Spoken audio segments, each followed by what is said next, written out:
Representative Angie Craig, a Democrat who represents District 2 from Cottage Grove in the South Metro to Cleveland in southern Minnesota, wraps up her series of town halls tonight in Mankato.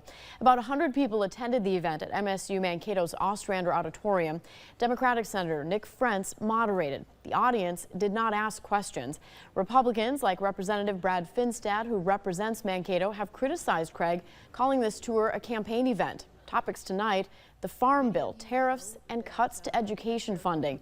The National Education Association says Title I grants would affect 26 million students nationwide. Last month, President Trump directed the Secretary of Education to take all necessary steps to facilitate the closure of the Department of Education.